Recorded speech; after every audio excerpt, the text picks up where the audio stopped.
bienvenue, c'est parti pour le Salon de l'Agriculture, la grande messe du monde agricole et des responsables politiques, vous le savez, qui s'ouvre samedi à Paris, à 2 mois de la présidentielle.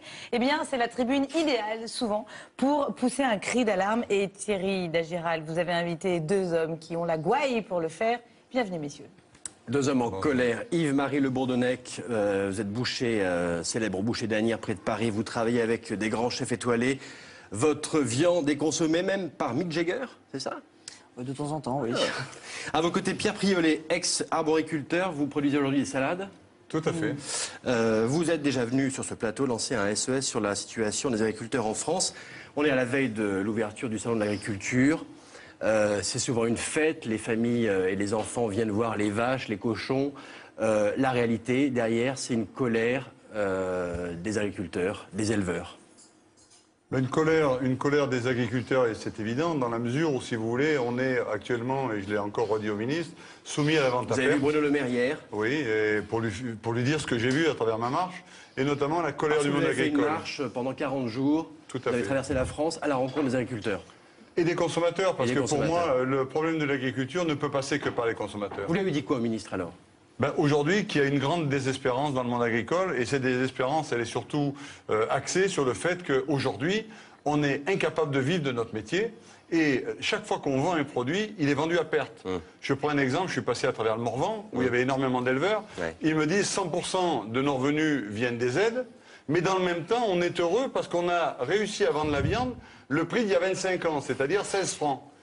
Donc il faut que les Français comprennent que s'il y a des aides, c'est simplement parce que le revenu, c'est le revenu d'il y a 25 ans. Mais la situation a empiré d'année en année, vous voyez ça régulièrement? Elle empire dans la mesure, si vous voulez, où vous faites des années déficitaires les unes derrière les autres. Pour arriver à améliorer, c'est très difficile. C'est quoi le salaire moyen d'un agriculteur? C'est quoi la situation, le quotidien d'un agriculteur ou d'un éleveur? Un agriculteur, moi je vais parler des maraîchers par exemple, salaire moyen, il n'y en a pas au départ. Puisqu'à partir du moment où moi je vends mes fruits à perte, je vends mes fruits, je suis incapable de me payer, et à la fin, au bilan, il me manque 120 000 euros. Donc il y a un moment où il faut que l'État reprenne ses prérogatives. On est face à des systèmes centralisés, nous en agriculture, fruits et légumes, et en élevage et en lait, face à des monopoles énormes que représentent les agroalimentaires. Et donc on est pris en tenaille par ces gens-là. Les agriculteurs sont dans la survie aujourd'hui, dans le surendettement? Non, dans la désespérance. Et moi, j'ai rencontré énormément de gens qui disent maintenant, je jette l'éponge. J'ai traversé des campagnes vides. Je pense qu'il y a un énorme souci de sécurité alimentaire qui se profile très très vite. Pour la simple raison, c'est que les territoires sont en train d'être abandonnés. Monsieur Priolet, c'est l'heure des bilans. On est en pleine campagne présidentielle. Le bilan du quinquennat Sarkozy en matière d'agriculture. Pardon? Le bilan du quinquennat Sarkozy en matière d'agriculture, c'est quoi? Pourquoi il y avait un bilan? Un bilan, il faut qu'il y ait des actions positives et des actions négatives. Il n'y a eu aucune action?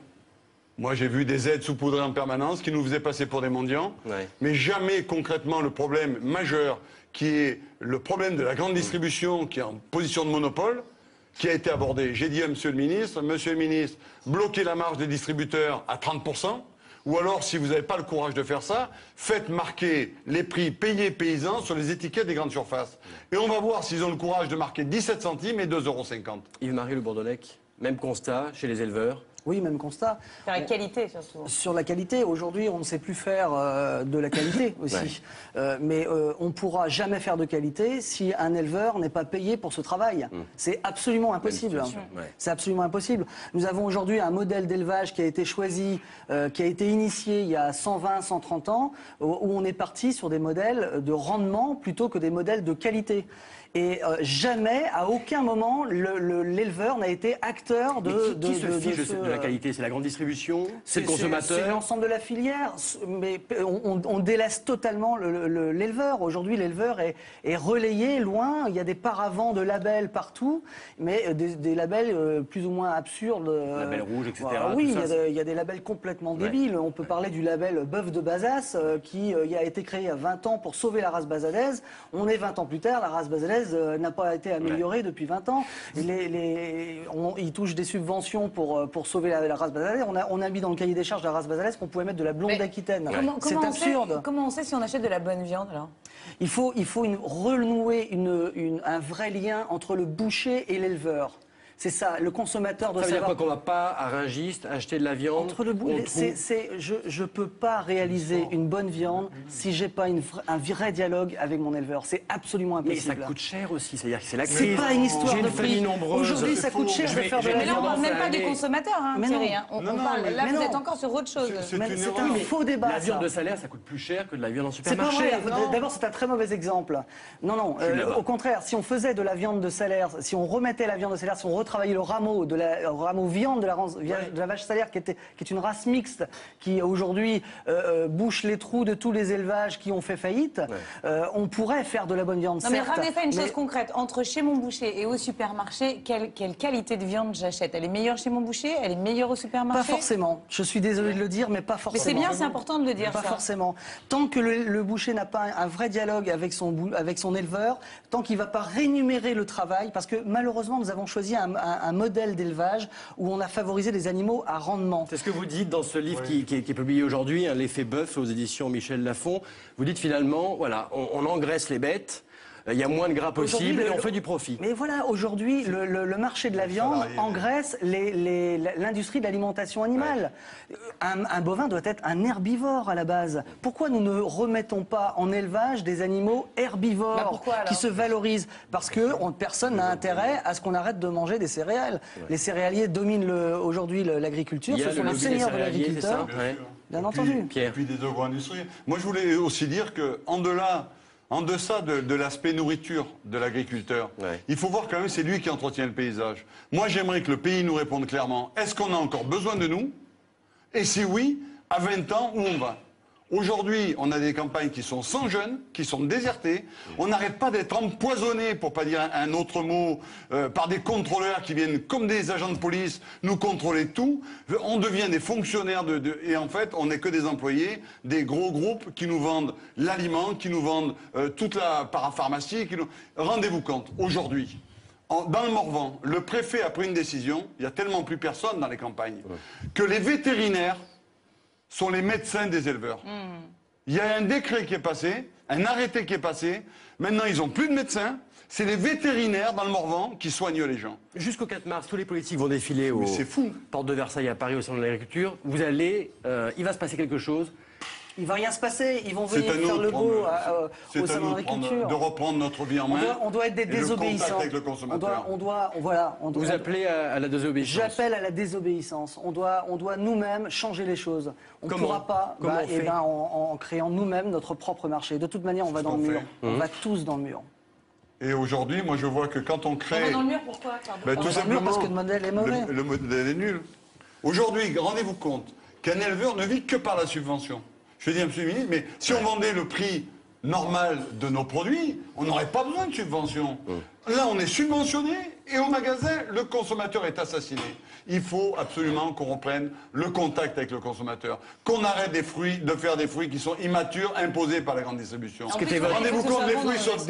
les Nous, on a été C'était votre cas. complices de Vous étiez système. pendant des années. On a été complices de ce système. Ouais. C'est-à-dire que Vous avez tout on rasé nous parce que c'était obligeait- plus rentable. Voilà, on nous obligeait à fournir des fruits immatures, imbouffables, et qui sont vendus 3,50. Mais je comprends les consommateurs. Il n'y a pas un candidat qui peut vous entendre. Il n'y a pas.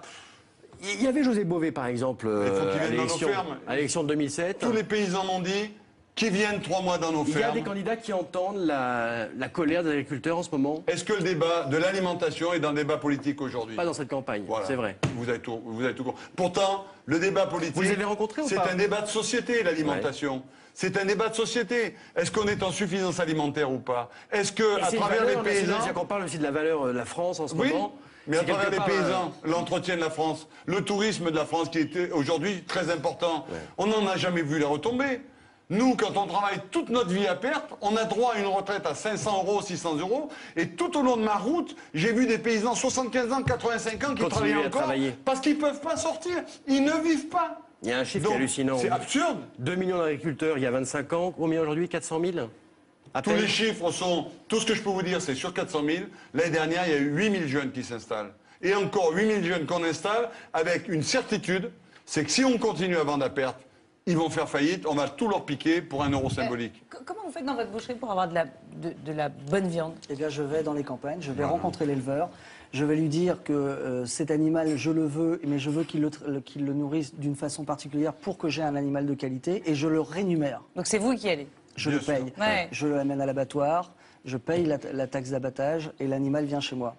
Voilà, c'est comme ça que ça fonctionne. Vous ne passez pas par les centrales, par Rungis, etc. C'est vous qui négociez en payant, donnant. Et je ne choisis pas mon animal. J'ai confiance en mon éleveur. C'est lui qui va me dire ce que ça coûte, le travail que ça coûte, et c'est comme ça que ça fonctionne. Pierre Priolet, vous faites quoi, rapidement? Actuellement, c'est ce que vous appelez la distribution alternative, c'est-à-dire qu'on va être... Moi, ce que je veux, c'est rétablir... Moi, je veux rétablir un système solidaire. Parce qu'aujourd'hui, dans la distribution, il y a 3 parties prenantes. Il y a le producteur, il doit vivre dignement. Il y a le distributeur, son travail est indispensable pour nous. Et il y a le consommateur. Aujourd'hui, si on ne respecte pas le consommateur, dans les prix, je suis persuadé qu'avec mon système, aujourd'hui, on a établi des calculs de prix. On arrive à trouver des pommes à 1 euro. Aujourd'hui, dans les grandes distributions, elles sont à 2,50. Et à 1 euro, vous payez correctement le paysan. Vous payez correctement la distribution et vous permettez aux consommateurs de consommer. Surtout qu'elle est belle, notre France, quand même. On a des bons bien produits, sûr. on a des bons artisans et on a... C'est vrai, honnêtement. Et on a des très bons consommateurs. Juste pour finir sur une note positive, parce que c'est important de le dire. Qui est magnifique. Exactement. Il y a besoin de l'agriculture. On va finir par avoir des champs de maïs. C'est ça qui va se passer si les agriculteurs... Il faut tenir bon, on va y arriver. Mais j'en suis sûr. Merci, autrement, je ne me battrai pas. Voilà. Merci à vous. Voilà. Merci à vous, Thierry, en tout cas. merci messieurs. Du bon produit dans vos assiettes, c'est important. Allez, on parle télé, on va voir Louana justement et après on accueille Daniel Prévost. Merci à vous. Merci. Merci à vous.